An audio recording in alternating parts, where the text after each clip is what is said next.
إن الحمد لله نحمده ونستعينه ونستغفره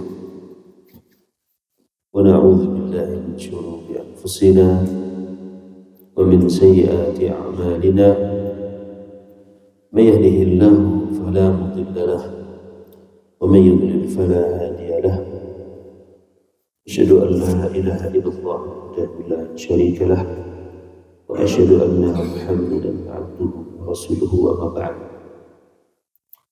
Alhamdulillah, puja dan puji dan syukur senantiasa kita panjatkan kepada Allah Subhanahu wa taala, yang mana alhamdulillah sampai dengan detik ini, sampai dengan subuh ini, alhamdulillah Allah Subhanahu wa taala masih mencurahkan, masih memberikan nikmat-nikmatnya kepada kita. Di antara nikmat tersebut adalah nikmat sehat, kemudian nikmat iman, juga nikmat bisa melaksanakan sholat subuh secara berjamaah. Ini di antara nikmat yang Allah Subhanahu wa taala berikan kepada kita. Salawat serta salam semoga senantiasa tercurahkan kepada baginda Nabi Agung Muhammad sallallahu alaihi wa ala alihi wasallam, kepada keluarga beliau, para sahabatnya, dan orang-orang yang mencintai sunnah beliau hingga akhir zaman. Ikhwani fiddin, rahimani wa rahimakumullah. InsyaAllah pada pagi hari ini kita akan membacakan tentang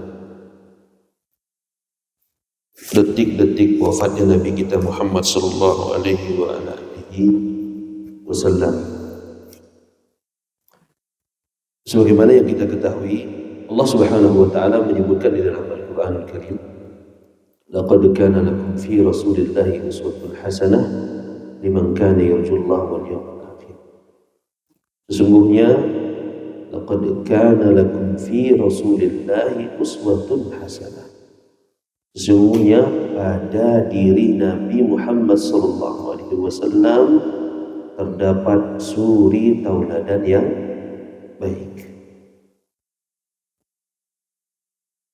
Nah, saking banyaknya yang bisa kita ambil pelajaran dari Nabi kita Muhammad sallallahu alaihi wasallam, sampai detik beliau mau dijemput oleh Allah Subhanahu wa taala pun pelajaran sangat banyak bisa kita petik. Ya. Dan di antara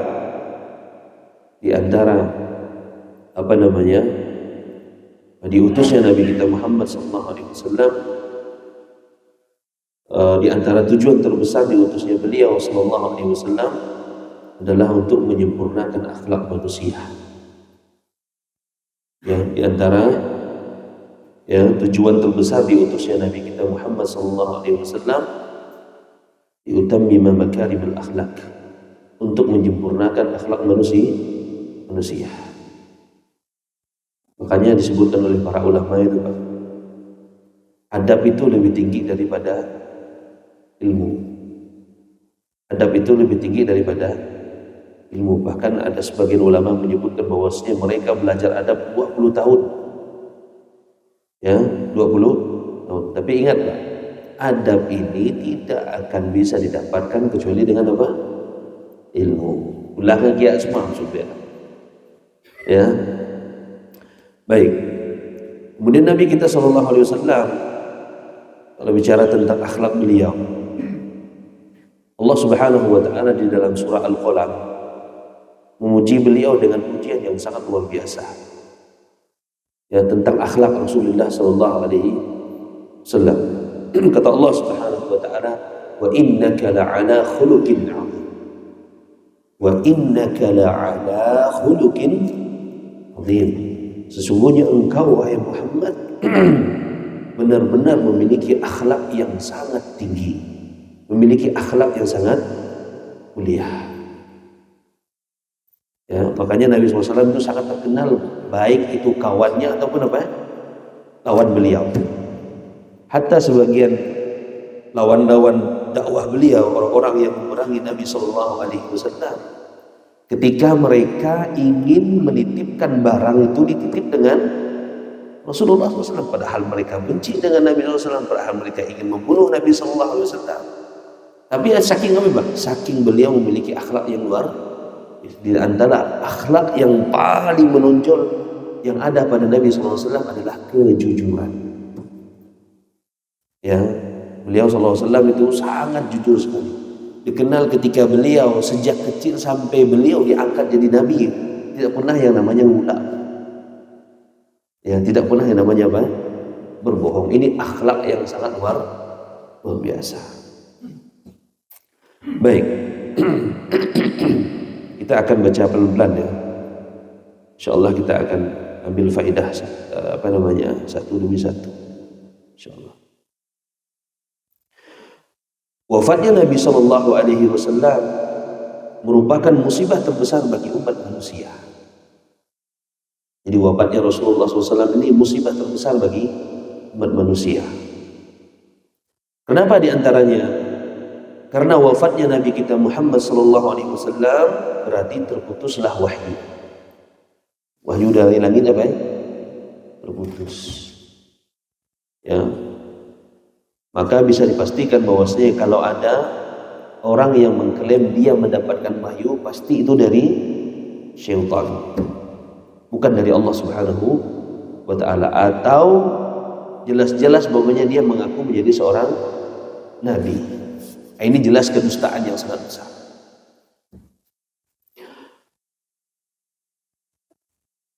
Wafatnya Nabi Sallallahu Alaihi Wasallam berarti terputusnya wahyu dari Allah Subhanahu wa Ta'ala. Nabi adalah manusia seperti kita juga. Ya, beliau makan, beliau juga minum, beliau juga tidur. Ya, melakukan apa yang dilakukan oleh manusia pada umumnya.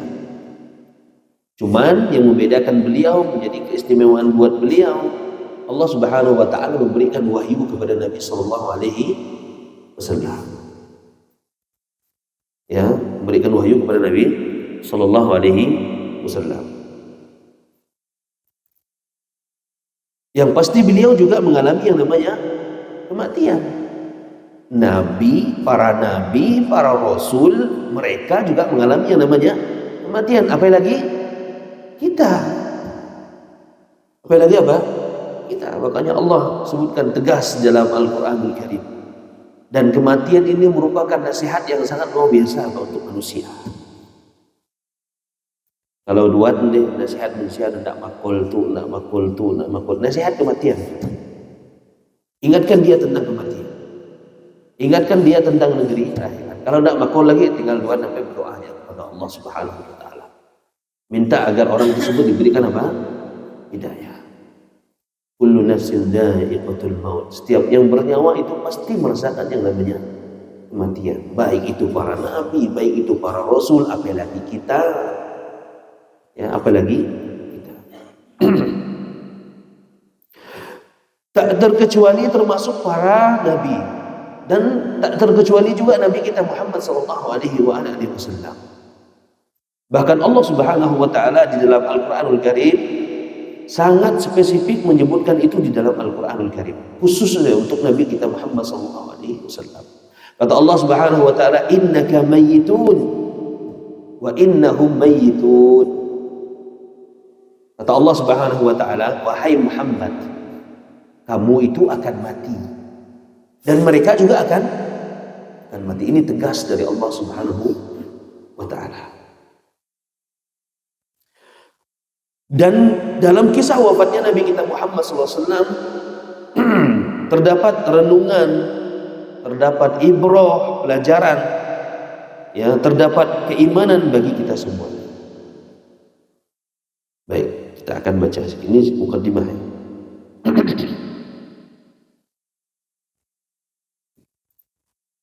Yang pertama, Nabi Shallallahu Alaihi Wasallam ketika beliau mau diwafatkan ini merupakan tanda bahwasanya beliau itu sudah selesai menunaikan tugas beliau sebagai seorang nabi dan rasul. Ya, dekatnya kematian Nabi Muhammad SAW merupakan apa? Tanda bahwasanya tugas beliau itu dah nak selesai untuk menyampaikan risalah kepada manusia. Dalam sejarahnya kita mengetahui bahwa Nabi kita SAW beliau berusia 40 tahun diangkat oleh Allah Subhanahu wa taala menjadi seorang nabi dan rasul. Ada yang tahu Pak hikmah kenapa Nabi SAW diangkat oleh Allah Subhanahu wa taala di umur 40 tahun? Usia matang. Jadi umur 40 tahun ini usia apa ya? Usia matang seorang hamba. Kalau kita boleh katakan usia manusia itu mulai mau kembali kepada Allah Subhanahu wa taala. Kalau bahasa lagi yang lain lagi mungkin kalau nak tobat kalau udah usia 40 tahun itu.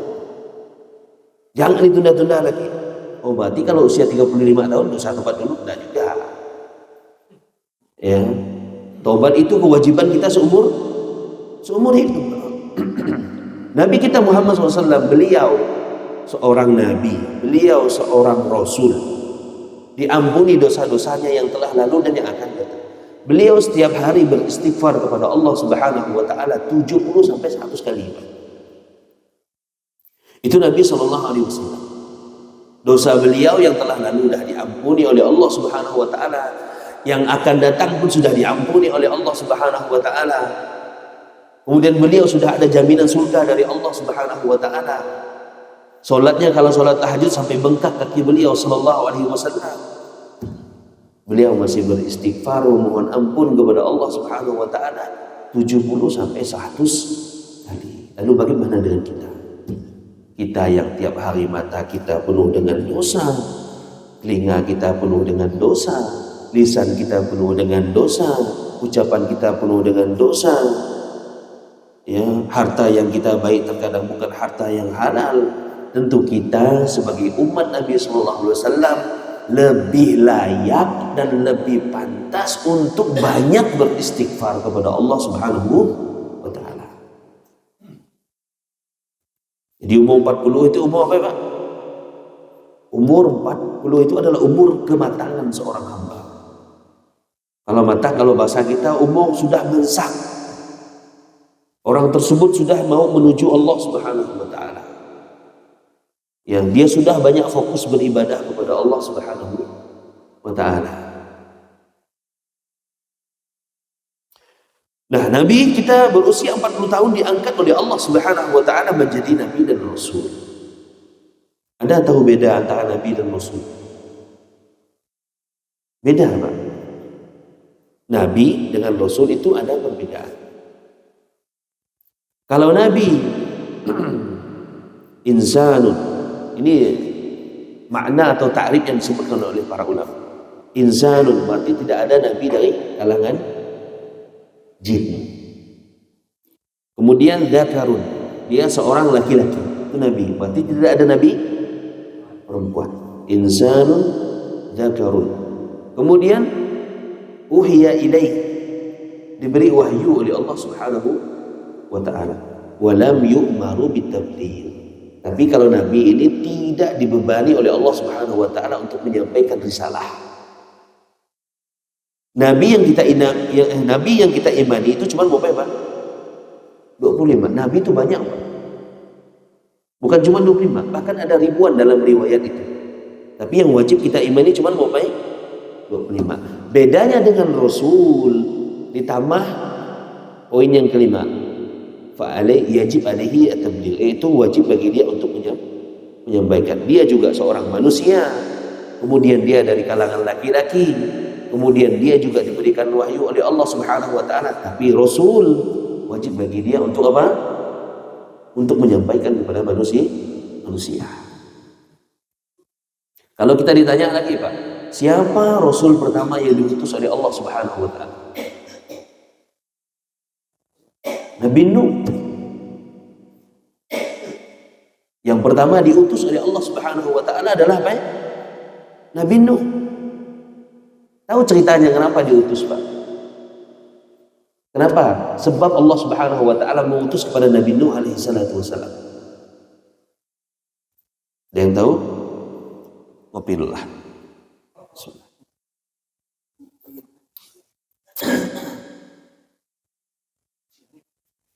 Nabi Nuh alaihi salatu wasalam. Tahu buat Nabi Nuh berapa puluh tahun beliau berdakwah? Ratusan tahun. Nabi Nuh alaihi salatu wasalam itu beliau berdakwah itu ratusan tahun. Ya, disebutkan dalam riwayat 800 atau berapa ratus tahun. Dan beliau umurnya panjang. Ya. Sejarahnya beliau diutus kepada umatnya. Karena di umat Nabi Nuh alaihi salatu wasalam itu terjadi kesyirikan pertama kali.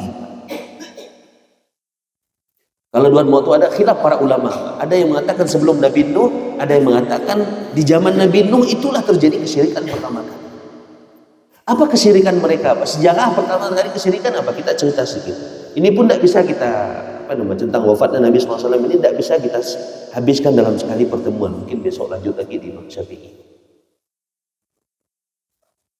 Berlebih-lebihan terhadap orang soleh. Yang dikidah apa ya? Hulu, berlebih-lebihan terhadap orang soleh. Saya akan ceritakan sedikit bagaimana awal mula terjadi kesyirikan. Tidak, setan itu langsung menggoda manusia, sembahan ke kuburan. Tidak begitu, Pak. Dia step-step, Pak. Pintar setan itu, Pak. Setan itu udah lama hidup dari kita, Pak. Pengalamannya udah luar biasa, Pak. Udah ratusan tahun. Udah ribuan manusia yang dia goda, Pak. Ya, jadi kalau hanya untuk menggoda manusia yang imannya lemah itu santai ya. Colek-colek ya sedikit udah selesai kita. Ya, iblis itu dia memiliki pengalaman yang luar biasa. Jangan coba-coba dengan iblis itu, Pak. Jangan mau main-main dengan dia, Pak. Pengalamannya dah luar biasa. Kita aja baru umur 30, umur 40. Ya udah ratusan tahun, Pak. Ditangguhkan oleh Allah Subhanahu wa taala hidup itu. Yang kan ini orang yang pengalaman, Pak. Ya, orang yang sangat baik pengalaman. Apa ceritanya itu? Jadi ketika zaman Nabi Nuh alaihi salatu wasallam, ada orang yang taat, ada orang yang soleh mati. Ceritanya itu meninggal dunia. Ya, nah kemudian sama orang-orang yang masih hidup ini, orang-orang yang lagi hidup keluarganya. Karena orang soleh ini, kata mereka punya ide. Apa kata mereka? Nampaknya orang yang soleh ini kita gambar. Awal mula ya digambar ulah mukanya, kemudian segala macam. Ya, digambar. Apakah syaitan langsung memasukkan ke dalam hati mereka sembahnya? Belum. Tidak di generasi ini syaitan itu memberikan bisikan agar menyembah orang soleh itu, tidak. Dah meninggal generasi yang pertama ini, muncul lagi generasi berikutnya. Oh, ini gambar orang soleh, foto orang soleh. Apa yang mereka lakukan, Pak? Nampaknya kalau cuman foto itu tidak tahan lama dia. Dibuatlah patung. Dibuatlah apa? Itu umbang. Langsungkah syaitan ketika itu membisikkan ke dalam hati manusia untuk agar mereka itu menyembah patung? Belum juga, Pak. Santai dulu. Ya. Mati generasi yang berikutnya, baru mereka sembah. Itu bagaimana? Maka Allah Subhanahu wa taala sebutkan wala tattabi'u khutuwatis syaitan innahu lakum aduwwum mubin. Lihat bahasa Allah Subhanahu wa taala, wala tattabi'u khutuwatis syaitan.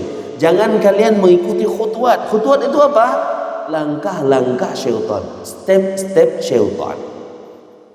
Lihat kalau orang mau berzina, apakah langsung? Enggak, Pak. Ada stepnya, Pak. Kenalan dulu, chatting dulu, janjian dulu, ketemuan dulu, di tempat ini dulu, ini dulu. Ini namanya khutwat syaitan. Makanya Allah sebutkan, la taqrabuz zina. Kata Allah, jangan kamu dekati zina. Innahu kana fahishatan wa sa'a sabila.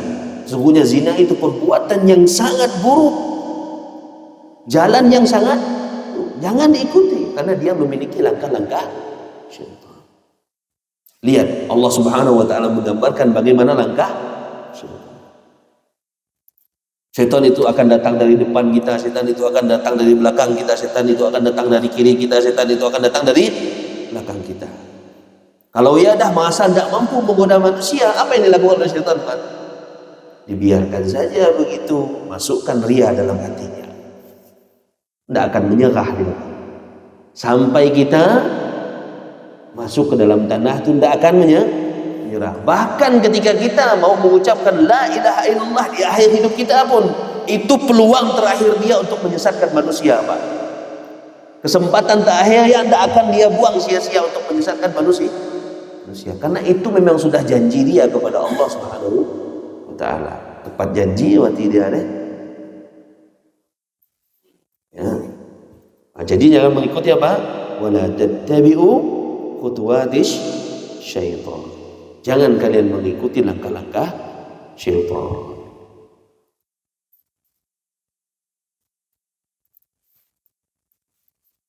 Kemudian Rasulullah SAW beliau melaksanakan tugas tersebut.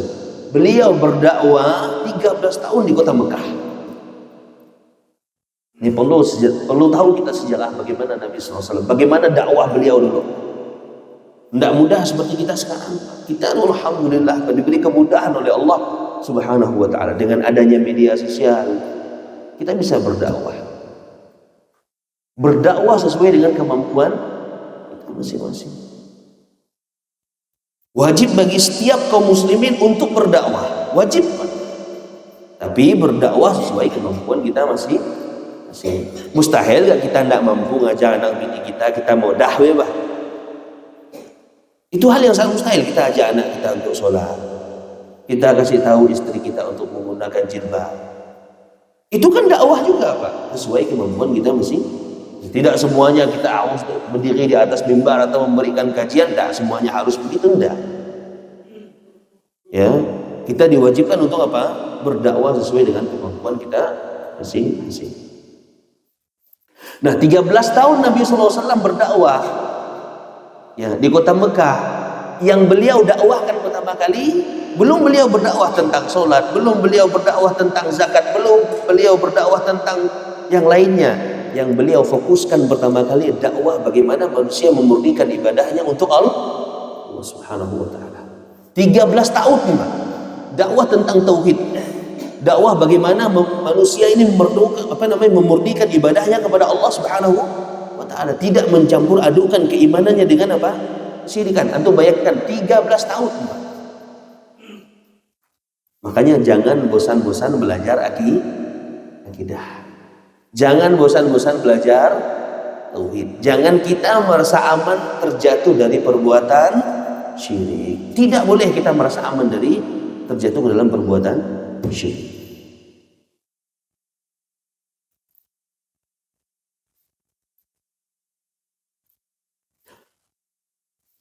Nah, dakwah beliau selama 13 tahun tentang mentauhidkan Allah Subhanahu wa taala.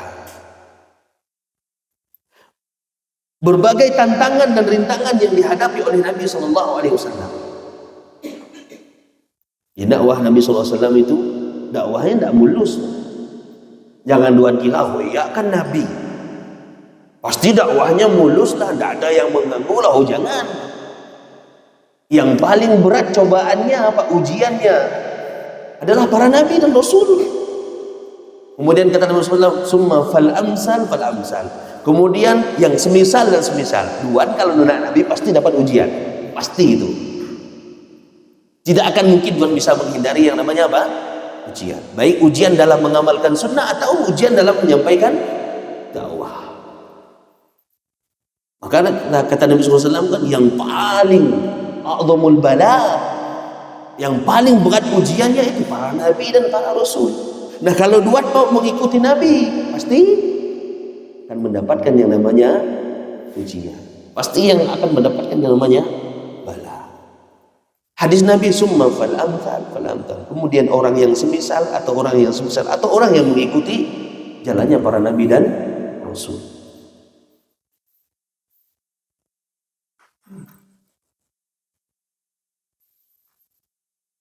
Berbagai tantangan dan rintangan yang dihadapi oleh Nabi SAW dengan penuh kesabaran. Nabi itu luar biasa sabar. Nabi SAW itu luar biasa sabar. Ya, kita belajar untuk sabar menurut beliau, tapi kalau ikut mencapai kesabaran Nabi tidak mungkin. Saya akan ceritakan sedikit bagaimana perlakuan orang-orang musyrikin kepada Nabi SAW. Sudah menjadi garisan dan sudah menjadi sunnatullah. Anduan kalau nundak Nabi siap-siap nundak. Inang luat borok umpamanya bahasa kita kan solat berjamaah di masjid lalu ditogo waktu agak aman dari itu. Lalu dah kita. Berarti Ustaz golak ria. Bukan itu, Pak. Ria itu meninggalkan amal karena manusia, mengerjakan amal karena manusia. Itu namanya ria. Jangan luat ketika wajib solat berjamaah di toko. Dah wajib dari itu. Dah muka Ustaz aja. Sembahyang di rumah aja kalau mau biar. Berarti ada sak golak ria. Iya ria. Terbalik lari dari antun apa? Bangkai ibu orang tuanya punya nama. La haula wala quwata illa. Harusnya ketika ditaubat awak biar mulai berjenggot dari menjalankan sunnah tu deh umpama dia sudah panjangkan jenggot dah umpamanya kan begitu. Enggak usah peduli dengan manusia.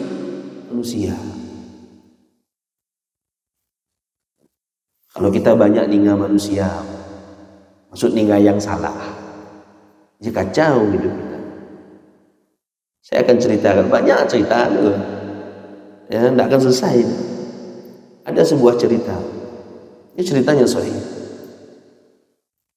Ada seorang bapak dengan seorang anak itu punya keledai. Mungkin sebagian sudah ada nih cerita. Bapak dengan anak ini ada apa? Ada keledai. Jadi bapak dengan anak ini ceritanya lewatlah di sebuah kampung. Saat bapak dengan anak ini lewat di sebuah kampung. Keledai itu ditaiki oleh bapak dan anaknya. Kisah itu mah. Lewatlah di sebuah kampung, protes orang kampung. Kata orang kampung dia mudah. Apa ya Pak dengan anak ini tidak memiliki perasaan. Keledai cuma satu ditaiki dua-duanya. Luar biasa, tidak punya hati kian dua tu. Kalau biar kata apa dong? Kalau biar tidak usah naik. Lewat lagi di suatu kampung, anaknya naik, bapaknya turun. Anaknya suruh naik, bapaknya turun. Karena tadi dia protes kan, naik dua ekor tidak berpunya perasaan. Kedua tu binatang cuma kasihan dia. Ya udah kalau biar naik anaknya. Lewat lagi suatu kampung Pak. Lewat lagi suatu kampung. Apakah harus tidak tu dia protes juga Pak? Iya anak kurang ajar. Anaknya kurang ajar. Bapaknya suruh jalan. Luar biasa tu pemasukan anak tu kurang ajar ni. Masa anaknya suruh berjalan? Bapaknya suruh berjalan. Ia naik zaman makman. Kalau biar kata ada dua, dibolehnya. Apa yang naik? Anak jalan. Lewat lagi satu kampung. Oh ni bapak tidak punya kasihan dengan anaknya. Anak suruh naik, apa nama? Anak suruh naik, bapak suruh mikir sudah tua. Nampaknya kalau biar tu main tauhid apa? Oh jom, kita dua sama-sama jalan. Sama-sama apa? Jalan. Sama-sama jalan lah sidak dua tu. Lewat lagi satu kampung. Diam ke sidak? Tidak juga. Dia budu ke dua tu kemana? Bona ada nak pakai. Apa ibrah dan pelajaran daripada orang ini dah buat ceritanya? Jangan banyak ngilau meninggal orang lain. Kalau kita memiliki tujuan kepada Allah Subhanahu wa taala, kalau kita ini yakin ini kebenaran, berjalan menuju Allah Subhanahu wa taala, lurus saja Pak. Nangkak banyak ninggal akibat kanan. Ya, dan sabar ini kunci keberhasilan kita. Sabar. Ninggal ada akibat kanan, sabar. Makanya penting kita baca sirah Nabawi. Bagaimana kesabaran orang-orang terdahulu luar biasa, sudah diuji Pak. Keimanan mereka sudah diuji Pak. Kebenaran iman mereka sudah diuji oleh Allah Subhanahu wa taala. Jadi jangan kita menyangka kalau ketika kita kembali kepada Allah, kita pulang kepada Allah, kemudian Allah biarkan kita begitu saja, Pak. Tidak tahu level keimanan kita sampai mana, pasti kita diuji oleh Allah Subhanahu wa Ta'ala. Makanya di dalam surah Al-Ankabut di ayat yang pertama Allah sebutkan, hasiban nas ayutrakuna ayyaqulu amanna wa hum la yuftanun. Alif lam mim. Kata Allah Subhanahu wa Ta'ala, hasiban nas, apakah kalian sebagai manusia mengira, ya, ayutrakuna ayyaqulu amanna, kalian itu akan dibiarkan, kalian itu akan ditinggalkan untuk mengatakan ayyaqulu amanna, saya beriman kepada Allah, saya beriman kepada Nabi SAW. Apakah kalian mengira bahwasanya kalian akan ditinggalkan begitu saja untuk mengatakan bahwasanya saya beriman kepada Allah dan Rasulnya? Wahum la yuftanun, mereka tidak diuji oleh Allah Subhanahu wa Ta'ala. Lihat Allah nanya dengan kita. Kemudian kata Allah, walaqad fatanna alladziina min qablikum, sungguh kami telah memberikan ujian kepada orang-orang sebelum kalian. Fala ya'lamanna Allahu alladziina shadaqu, maka Allah tu tahu, Allah tu faham siapa yang benar-benar jujur dengan keimanannya, siapa yang benar-benar jujur dengan hijrahnya kepada siapa? Allah Subhanahu wa Ta'ala. Wa la ya'lamanna al-kadhibin, dan Allah tu tahu siapa di antara kalian yang hanya berdusta dengan keimanannya kepada Allah Subhanahu wa Ta'ala. Jadi ketika kita mau kembali kepada Allah, kita mau pulang kepada Allah, kita mau jadi orang yang taat kepada Allah, pasti apa ya Pak? Pasti diuji oleh Allah Subhanahu wa Ta'ala untuk mengetahui sejauh mana kadar iman kita kepada Allah Subhanahu wa Ta'ala, sejauh mana kejujuran iman kita kepada Allah Subhanahu wa Ta'ala. Berbagai tantangan dan rintangan yang dihadapi oleh Nabi Shallallahu Alaihi Wasallam dengan penuh kesabaran. Sabar dalam mentaati Allah. Sabar dibagi menjadi tiga.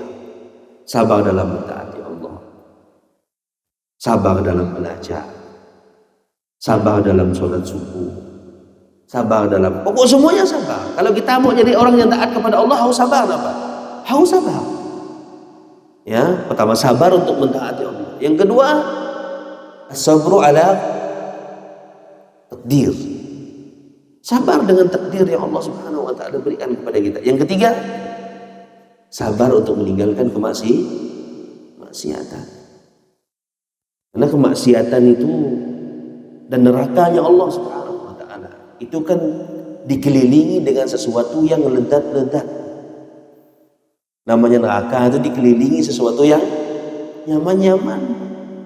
Coba kalau surga dikelilingi sesuatu yang tidak nyaman dikerjakan oleh hati manusia. Sholat subuh nyaman tidak bagi kita? Berat. Puasa nyaman? Berat sekali Pak. Ya, haji harus mengeluarkan duit ratusan juta, bahkan puluhan juta. Bahkan sekarang, tahun sekarang haji furoda itu Pak, tidak bisa keluar bisa. Jadi jangan luar menyangka, wah kan ada duit Ustaz, kan banyak duit Ustaz, gampangnya kalau aku mau haji. Kalau Allah belum menakdirkan, tidak akan bisa angkat haji kita. Coba lihat sekarang, orang kaya hanya gigit jari mau angkat haji, tidak bisa. Punya 1 M tidak keluar bisanya Pak. Punya 900 juta tidak keluar bisanya. Kalau Allah belum Subhanahu wa Ta'ala belum menakdirkan kita untuk angkat haji, belum angkat haji. Ya. Sama dengan cerita kami dulu pas pulang dari Yaman kan? Karena memang takdir. Padahal tuh Pak, cerita perjalanan dari Yaman itu cuman 2 hari 2 malam pakai bis, cuman bayar 2,5 juta dah beli umroh. Ya, kita udah setting udah pulang nanti dari Saudi sambil umroh baru terbang ke Indonesia. Cuman takdir Allah Subhanahu wa Ta'ala berbeda Pak. Covid-19 tutup, tidak bisa masuk Saudi, pulang langsung ke Indonesia. Subhanallah. Itu wajib bagi kita untuk mengimani yang namanya apa? Takdir. Lihat bagaimana kesabaran Nabi SAW. Pantau Pak. Dah sampai kiamat level kita tuh. Sampai pernah Nabi SAW ketika beliau sholat dan sujud di hadapan Allah Subhanahu wa Ta'ala di Ka'bah, dibawakan kotoran jeroan unta letak di punggung beliau sallallahu alaihi wasallam. Coba antum bayangkan, tai unta, jeroan unta letak di kepala Nabi lagi sujud, Pak. Ada tuan sembahyang di pulau Wahbi Pak di sini. Bahwa hanya dikata-katain saja. Paling duat di Budah Wahabi. Ya kan? Betul tidak, Pak? Paling duat di Budah Wahabi, kalau duat hijrah, sholat berjamaah di masjid Budah Nurul Wahabi, segala macam, paling dia apa? Ya, dipina yang nama, mohon maaf ya, kotoran unta, kotoran manuk diletak diusap ke kepala kita ketika kita sujud di hadapan Allah Subhanahu wa Ta'ala. Tuh lihat bagaimana Nabi kita sallallahu alaihi wasallam, perjuangan beliau. Sampai-sampai malaikat Jibril mau datang kepada Nabi sallallahu alaihi wasallam menawarkan apa ya, Pak? Mengangkat gunung agar dihempaskan kepada mereka, Pak. Subhanallah. Apa doa Nabi sallallahu alaihi wasallam? Jangan Jibril.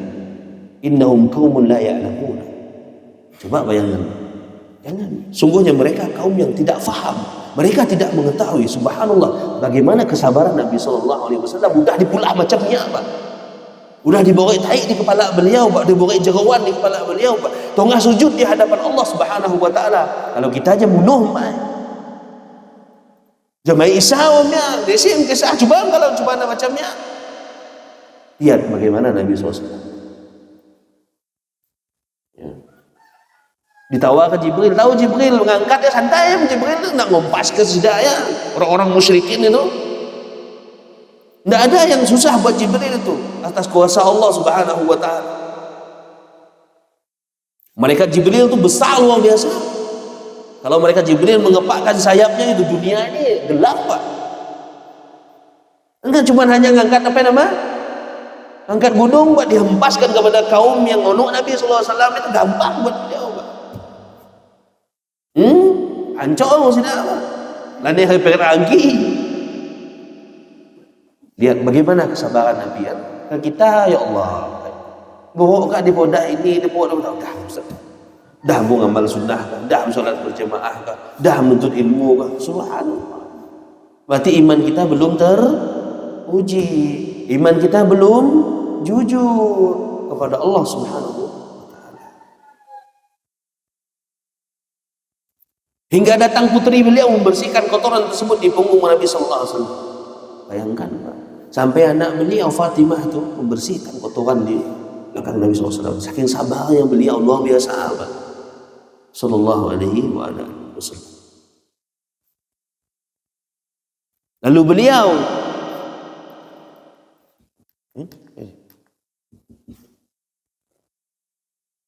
ada just then all.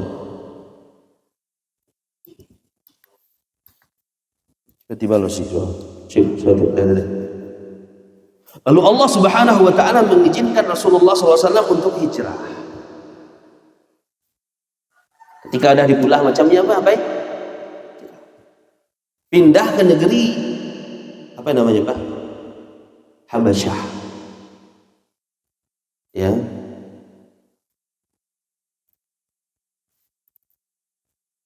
Lalu Allah Subhanahu wa Ta'ala mengizinkan Rasulullah SAW untuk hijrah dari Mekah menuju Madinah. Berarti arti hijrah apa?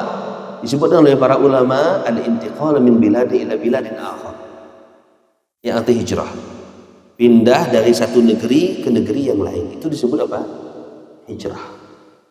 Nah, ada istilah lain, Pak. Pindah dari maksiat kepada taat, ini disebut juga apa? Hijrah. Itu juga namanya hijrah. Maka kita ada slogan namanya pemuda hijrah. Pemuda hijrah. Beliau sallallahu alaihi wasallam hijrah ditemani oleh sahabat beliau Abu Bakar As-Siddiq. Dikawan oleh kawan Abu Bakar Siddiq. Sampailah beliau di Madinah, beliau melanjutkan estafet dakwah, mengajak manusia kepada tauhid, beribadah kepada Allah Subhanahu wa Ta'ala, menyebarkan tauhid ke pelosok dunia, dan semakin banyak orang-orang yang menerima agama Islam. Sampai-sampai tauhid tersebut masuk ke negara kita, Indonesia.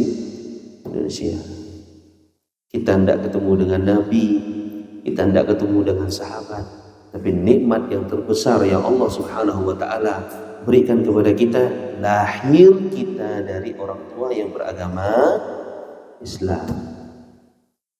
Itu anugerah terbesar yang Allah Subhanahu wa Ta'ala berikan kepada kita. Syukuri nikmat tersebut. Ya. Bagaimana caranya? Ya, belajar tentang Islam, belajar tentang Al-Quran, belajar tentang sunnah Nabi SAW yang difahami sesuai dengan pemahaman para sahabat radhiyallahu anhum ajma'in.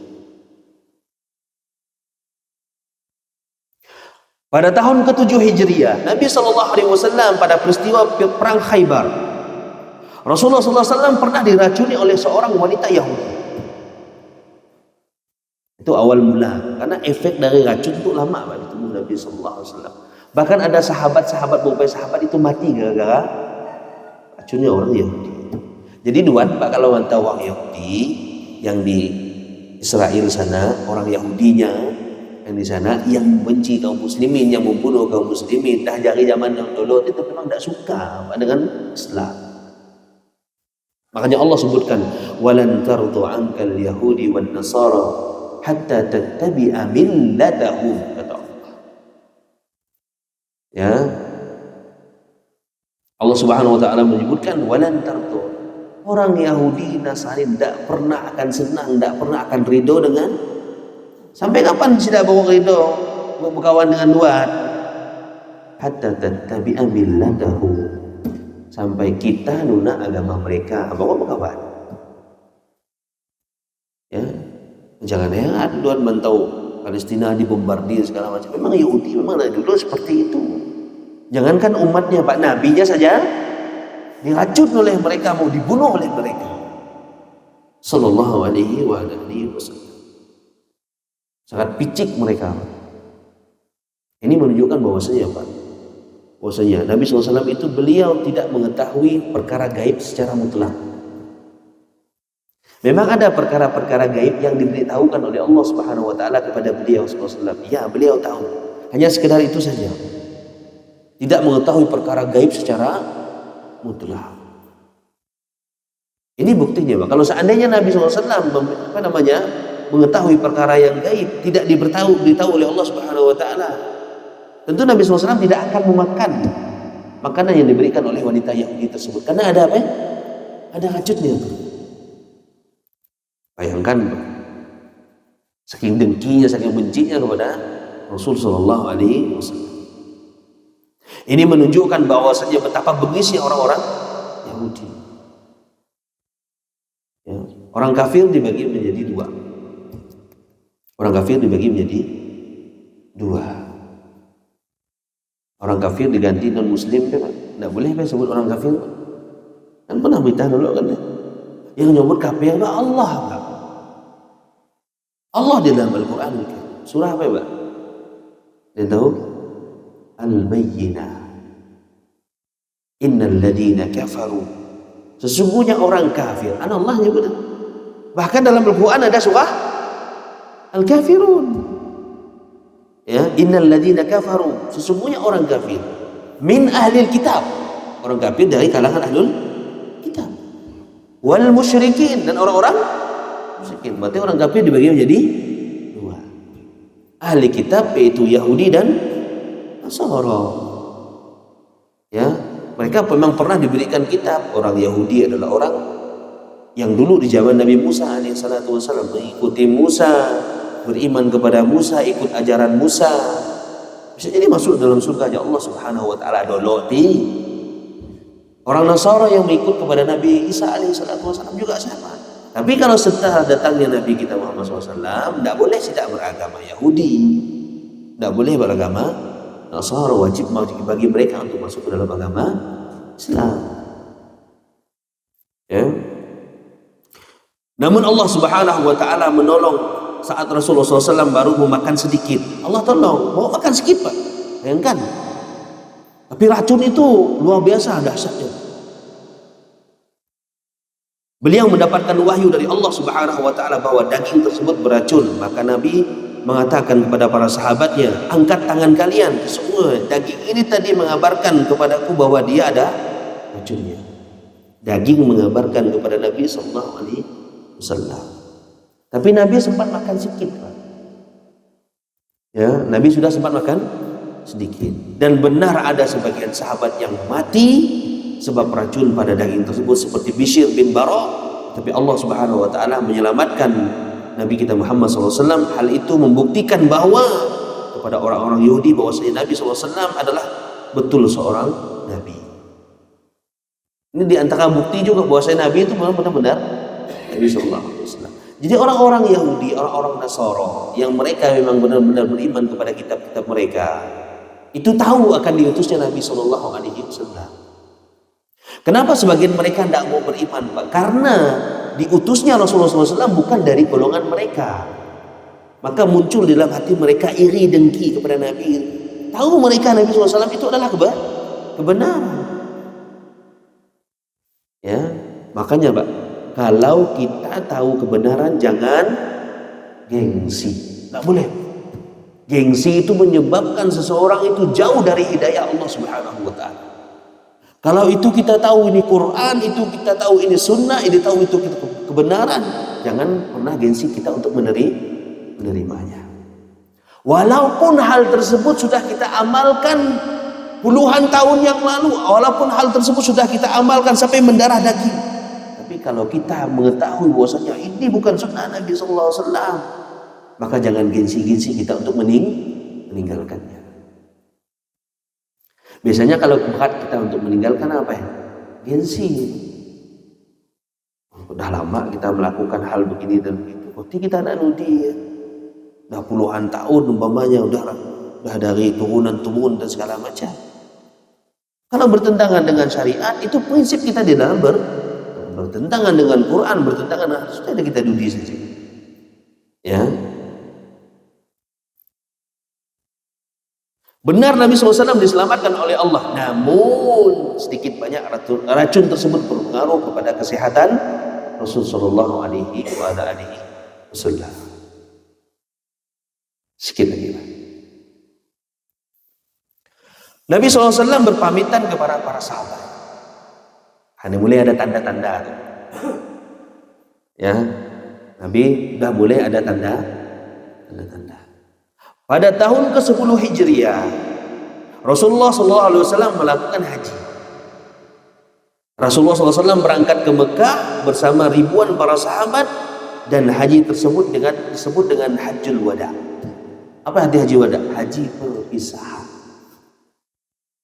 Ini termasuk haji terakhir Rasulullah SAW dengan para sahabatnya.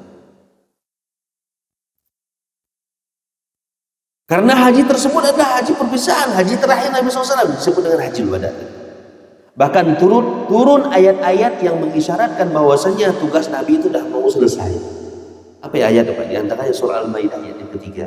Al-yawma akmaltu lakum dinakum wa atmamtu alaikum ni'mati wa raditu lakumul Islam. Kata Allah, pada hari ini telah sempurnakan agama buat kalian. Dah sempurna agama dari Allah Subhanahu. Ini tanda atau alamat menunjukkan bahwasanya Nabi SAW itu nampaknya ada tanda-tanda bahwasanya beliau akan dipanggil oleh Allah Subhanahu wa Ta'ala. Ayat ini turun saat Nabi SAW sedang melakukan wukuf di Arafah di hari Jumat sore. Sama dengan kemarin berarti. Ya kan wukufnya di hari Jumat ya? Enggak, saya hari Kamis ya. Lebarannya di hari Jumat. Sebagaimana Umar bin Khattab. Begitu juga banyak tanda-tanda apa itu? Banyak orang yang masuk Islam. Dan surah An-Nasr, idza jaa nasrullahi wal fath wa ra'aitan nasa yadkhuluna fi dinillahi afwaja. Ya, fasabbih bihamdi rabbika wastaghfir innahu kana tawwaba. Apabila pertolongan Allah dan kemenangan telah datang, lalu manusia berbondong-bondong untuk masuk ke dalam agama Islam. Ini isyarat bahwasanya Rasulullah SAW akan meninggalkan dunia. Allah memerintahkan kepadanya untuk memperbanyak istighfar. Ini. Jadi di antara perintah Allah Subhanahu wa Ta'ala untuk orang yang sudah tua mau kembali kepada Allah, memperbanyak amal istighfar. Ya, memperbanyak istighfar. Karena ketika kita sudah berusia 60, pertanda bahwasanya kehidupan kita ini akan segera berakhir. Maka orang ketika usia 40 harus banyak-banyak beristighfar, harus banyak-banyak mohon ampun kepada Allah Subhanahu wa taala. Karena umur kita baina sittin ila sab'in wa aqallu man yajuz zalika. Kata Nabi SAW, umur umatku antara 60 sampai 70 tahun saja, sikit yang lebih dari itu sudah dipatok oleh Rasulullah sallallahu alaihi wasallam. Begitu juga Rasulullah SAW dalam pidato-pidato beliau di Hajjul Wada, banyak kata-kata perpisahan dari beliau. Ya, banyak kata-kata perpisahan dari beliau. Ada perkataan khudhu anni manasikakum, ambillah dari kalian manasik-manasik hajiku, kata Nabi sallallahu alaihi wasallam. Saya tidak tahu apakah saya masih akan bertemu dengan kalian atau tidak. Ini udah, kalau bahasa kita tuh udah mulai lewat deh, kalau bahasa ulu kita tuh udah ada tanda-tanda bahwasanya Nabi SAW akan dipanggil Allah Subhanahu wa taala. Setelah Rasulullah SAW selesai haji, beliau kembali ke Madinah. Kemudian Rasulullah SAW pergi ke Baqi, beliau pergi ke Gunung Uhud untuk berpamitan. Untuk apa? Berpamitan dengan para sahabat.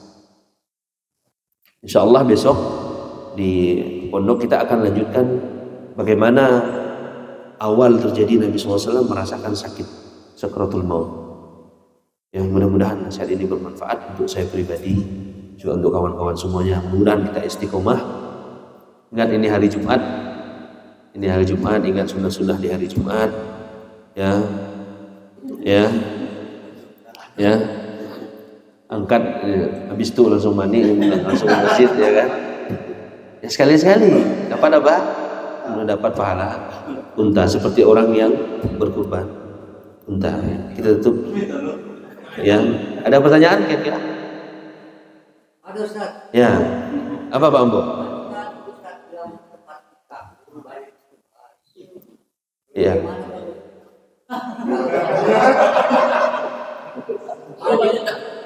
Pertanyaannya apa, Mbok?